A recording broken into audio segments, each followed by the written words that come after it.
अस्सलाम वालेकुम जी ढाबे ते अस्सलाम वालेकुम। अस्सलाम वालेकुम जी आਇਆਂ ਨੂੰ ਵੈਲਕਮ ਸਭ ਨੂੰ ਜੀ।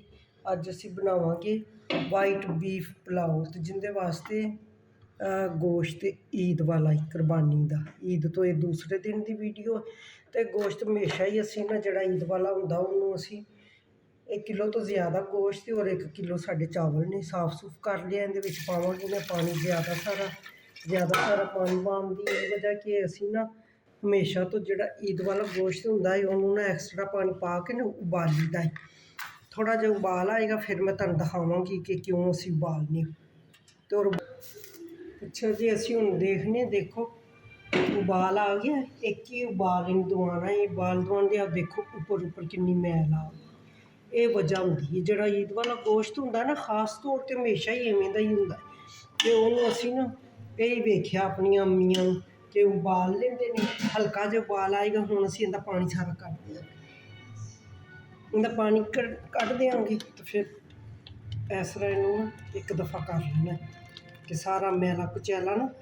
ਦੂਸਰਾ ਗੋਸ਼ਤ ਅਸੀਂ ਲਿਆ ਕੇ ਬਣਾਉਂਦੇ ਹਾਂ ਤਾਂ ਉਹਦੇ 'ਤੇ ਬਿਲਕੁਲ ਨਹੀਂ ਇਵੇਂ ਹੁੰਦਾ ਔਰ ਇਹਦਾ ਹੁੰਦਾ ਹੈ ਅੱਲਾ ਦੀ ਤਰਫੋਂ। ਇੱਕ ਤਾਂ ਵੈਸੇ ਭਾਰੀ ਹੁੰਦਾ ਹੈ ਅੱਲਾ ਦੀ ਤਰਫੋਂ ਅਤੇ ਔਰ ਇਹਨੂੰ ਪਾਣੀ ਅਸੀਂ ਕੱਢਾਂਗੇ ਨਾ ਤਾਂ ਤੁਸੀਂ ਇਵੇਂ ਵੇਖਣਾ ਇਹ ਤਜਰਬਾ ਕਰਕੇ ਕਿ ਕਿੰਨਾ ਜ਼ਾਇਕੇ ਵਾਲਾ ਇਹ ਗੋਸ਼ਤ ਬਣਦਾ। ਫਿਰ ਬਹੁਤ ਮਜ਼ੇਦਾਰ ਹੁੰਦਾ। ਹੁਣ ਮੈਂ ਪਾਣੀ ਕੱਢਾਂਗੀ ਸਾਰਾ। ਅੱਛਾ ਜੀ ਤੇ ਪਾਣੀ ਮੈਂ ਸਾਰਾ ਉਤਾਰ ਲਿਆ। ਤੁਸੀਂ ਵੀ ਕਹਿੰਦੇ ਹੋਵੋਗੇ ਪਤਾ ਨਹੀਂ ਆਂਟੀ ਪੁੱਠਾ ਕੰਮ ਕਰਦੀ ਹੈ। ਪੁੱਠਾ ਕੰਮ ਨਹੀਂ ਹੈ, ਜਿਹੜਾ ਅਸੀਂ ਦੇਖਿਆ ਉਹ ਹੀ ਮਜ਼ੇ ਦਾ ਕੰਮ ਹੈ। ਹੁਣ ਅਸੀਂ ਬਣਾਉਣੀ ਹੈ ਯਖਨੀ। ਪਾਣੀ ਹੈ ਥੋੜ੍ਹਾ ਮੈਂ ਹੋਰ ਪਾਵਾਂਗੀ। ਉਸ ਤੋਂ ਪਹਿਲੇ ਕਿ ਮੈਂ ਤੁਹਾਨੂੰ ਦੱਸ ਲਵਾਂ ਕਿ ਸਾਬਤ ਧਨੀਆ 1 ਚਮਚ, ਤੇਜ਼ਪਤ, ਸੌਂਫ 1 ਚਮਚ, ਅਦਰਕ ਧੋਤਾ ਹੋਇਆ ਹੈ ਛਿੱਲਿਆ ਨਹੀਂ ਹੈ, ਲਸਣ ਜ਼ਿਆਦਾ ਲੱਗਿਆ ਸੀ ਇਸ ਲਈ ਵਿੱਚ ਮੈਂ ਕੰਮ ਕਰ ਲਿਆ ਵੀ ਨਹੀਂ ਛਿੱਲਿਆ। 2 ਵੱਡੀਆਂ ਇਲਾਚੀਆਂ, ਇਹ ਦਾਲਚੀਨੀ, ਆਹ ਜਿਹੜੇ ਨੇ ਲੌਂਗ ਅਤੇ ਕਾਲੀ ਮਿਰਚ ਗਿਣਤੀ ਆਪੇ ਕਰ ਲਓ ਕਿੰਨੀ ਹੈ ਕਿਉਂਕਿ ਮਿਕਸ ਕਰਕੇ ਰੱਖੇ ਸੀ ਫਿਰ ਇਸ ਲਈ ਮੈਂ ਲੰਬੇ ਰੋਲੇ 'ਚ ਨਹੀਂ ਪਈ। ਅਤੇ ਆਲੂ ਜੀ ਇਹ ਗਏ ਨੇ ਸਾਰੇ ਇਹਦੇ 'ਚ। ਹੁਣ ਤੁਸੀਂ ਸੋਚਦੇ ਹੋਵੋਗੇ ਕਿ ਜ਼ੀਰਾ ਨਹੀਂ ਪਾਇਆ। ਜ਼ੀਰਾ ਵੀ ਨਾ ਪਾਉਣ ਦੀ ਇੱਕ ਵਜ੍ਹਾ ਹੈ ਕਿ ਜ਼ੀਰੇ ਨੂੰ ਇਹਦੇ 'ਚ ਆਉਣਾ ਪਸੰਦ ਨਹੀਂ ਹੈ। ਉਹ ਆਏਗਾ ਚਾਵਲਾਂ 'ਚ ਖੁਸ਼ ਹੋ ਕੇ। ਅਤੇ ਹੁਣ ਮੈਂ ਪਾਣੀ ਵਿੱਚ ਹੋਰ ਪਾਵਾਂਗੀ।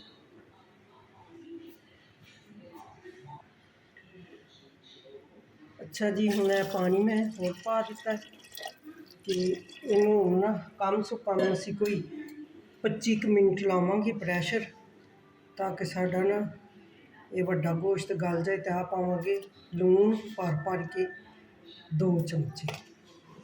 2 ਥੋੜ੍ਹੇ ਰਹਿ ਗਏ ਨੇ ਬਲਕਿ ਹੋਰ ਪਾਵਾਂਗੇ ਥੋੜ੍ਹਾ ਜਿਹਾ। ਅਤੇ ਹੁਣ ਅਸੀਂ ਲਾ ਦਿਆਂਗੇ ਪ੍ਰੈਸ਼ਰ। ਹਾਂਜੀ ਅਤੇ 25 ਮਿੰਟ ਹੋ ਗਏ ਨੇ। ਹੁਣ ਅਸੀਂ ਦੇਖਦੇ ਹਾਂ ਤੁਹਾਡੇ ਸਾਹਮਣੇ ਕਿ ਮੀਟ ਗਲ ਗਿਆ ਹੋਣਾ।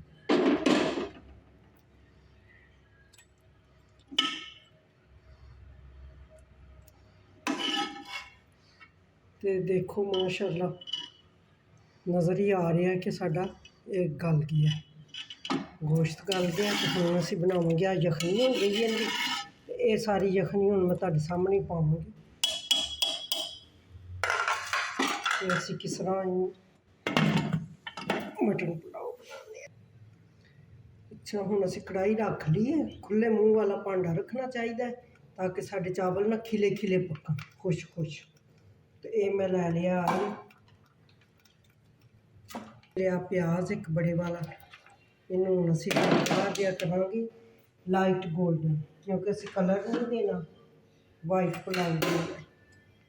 ਹਾਂਜੀ ਅਤੇ ਵੇਖੋ ਅਸੀਂ ਨਾ ਇੰਨਾ ਕਿ ਬਸ ਕਲਰ ਦੇਣਾ ਜਿਹੜਾ ਦੇ ਲਿਆ ਨਾ ਕਲਰ ਬਸ ਇੰਨਾ ਕਿਉਂਕਿ ਅਸੀਂ ਵਾਈਟ ਬਣਾਉਣਾ ਹੈ। ਅਤੇ ਇਹ ਹੁਣ ਪਾ ਦਿਆਂਗੇ ਮੇਰਾ ਗੋਸ਼ਤ ਸਾਰਾ ਬੋਟੀਆਂ ਝਾੜ ਕੇ ਨਿਕਲੀਆਂ ਨੇ ਅਤੇ ਪਾਣੀ ਪਾ ਕੇ ਪਾਵਾਂਗੇ ਆ ਜਲਦੀ ਲਾਏਗਾ।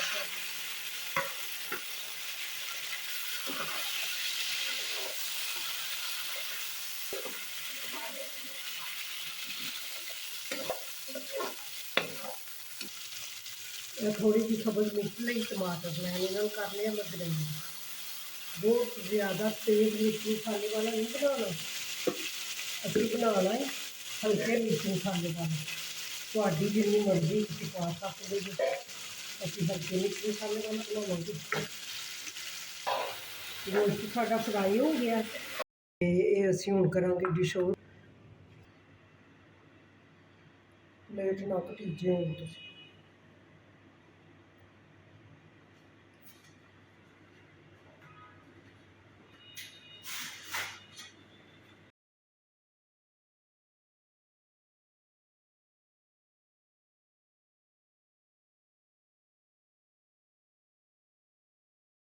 ਦੋ ਉਬਾਲ ਕੇ ਫਰੀਜ਼ ਕੀਤਾ ਪਿਆ ਸੀ, ਉਹ ਵੀ ਵਿੱਚ ਪਾਇਆ ਤੇ ਹੋਰ ਹੋ ਗਿਆ। ਥੋੜਾ ਜਿਹਾ ਜ਼ੀਰਾ ਪਾਇਆ, ਸਲਾਦ ਬਣਾਇਆ। ਤੇ ਵੀਡੀਓ ਤੁਹਾਨੂੰ ਅੱਛੀ ਲੱਗੇ ਪਸੰਦ, ਪਲੀਜ਼ ਲਾਈਕ ਕਰਨਾ, ਸ਼ੇਅਰ ਕਰਨਾ।